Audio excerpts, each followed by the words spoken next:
Hello and welcome to the new style Edexcel GCSEs. These are the ones that go from grades 9 through to grade 1. This is paper 1MA1/3H. It's the third paper in the higher tier.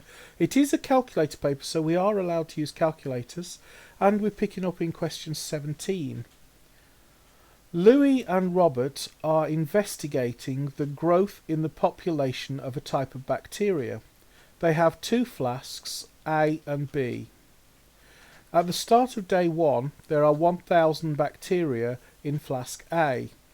The population of bacteria grows exponentially at the rate of 50% per day.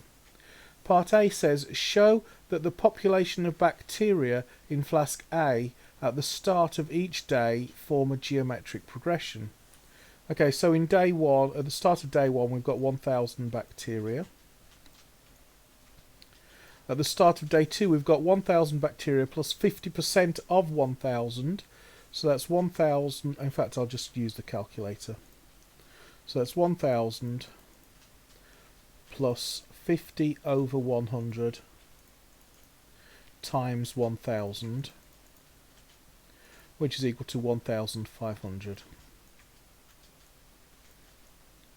And then at the start of day 3, we're starting off with 1,500, which is what we've got at the start of day 2. And then we're adding 50 over 100 times 1,500.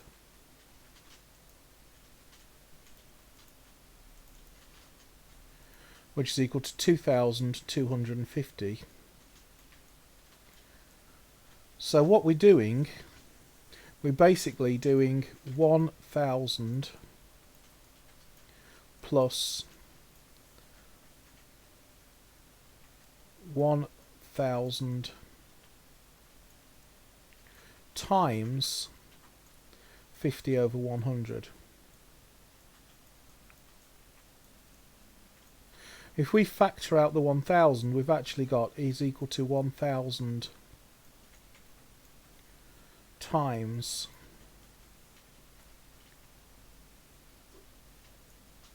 1 plus, and that's 50 over 100,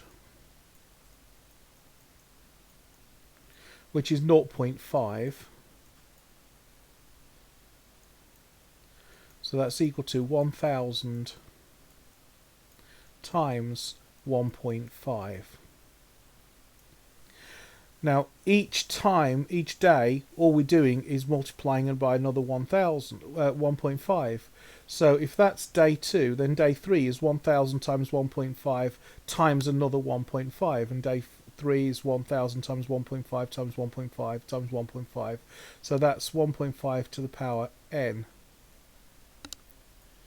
Although if it starts at 1,000, then we're actually timesing by 1.5 to the power n minus 1. So on day 1, we start off with just 1,000. So we wouldn't be at all surprised if we divided 2,250 by 1,500, we would get 1.5. And we'll double check that on our calculator. So divide that by 1,500. And if we're right, this will come out to 1.5. And indeed it does. And again, if we divide 1,500 by 1,000, we'll get 1.5. We're just moving the decimal point 3 places to the left. Okay, so the common ratio here is 1.5, which you can either tell just by dividing these by by showing that each time you're going up by a factor of 1.5, or you can see it from here. Either way, common ratio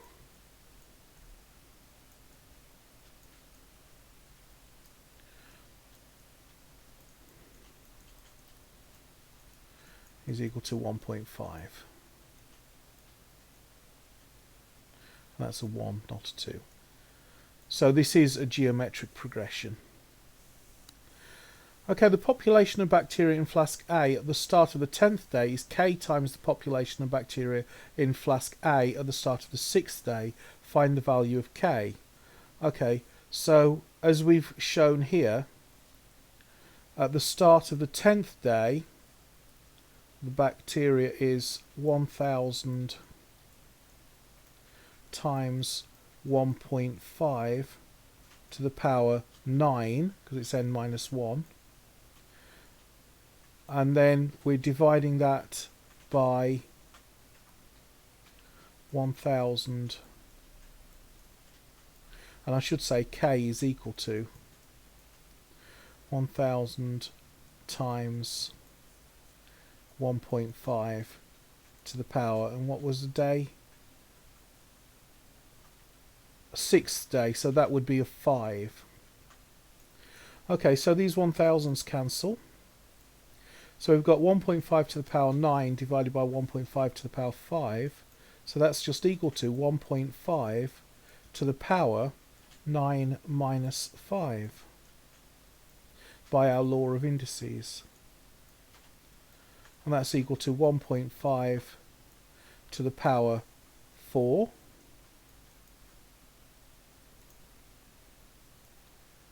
Oh, we've already got 1.5 in our calculator, so if I just raise that to the power 4, I've got 5,000, sorry, is that 5,000 or 5 point, I think that's 5.0625. So K is equal to 5.0625.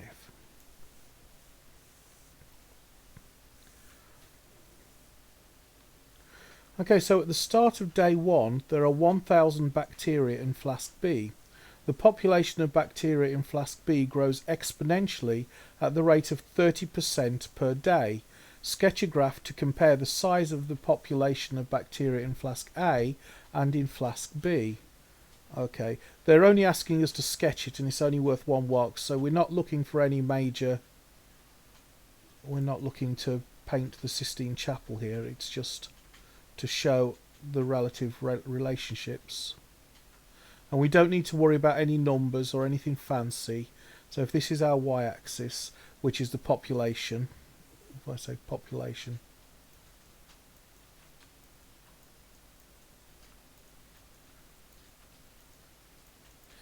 and this is time. Okay, in fact I won't bother with the y at all. I'll just show that that's going up and that's going across. So at the start, they both start, both the one that's going up by 1.5 and the one that's going up by 1.3, they're all going to start at 1,000, so they're both going to start at the same place, and they're not going to start at 0. So I'm going to start somewhere here, and an exponential curve will look something like this. I know, I'm not a very good artist. Now, the one that goes, so I'll say this is flask A. It's important to label them. And then flask B, it's going to start off at the same position because they both start off with 1,000 bacteria.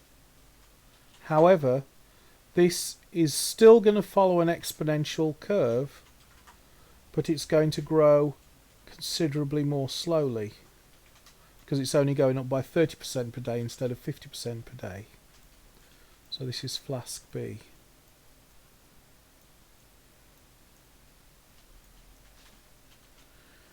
Okay, I hope that was helpful, and I'll see you in another video.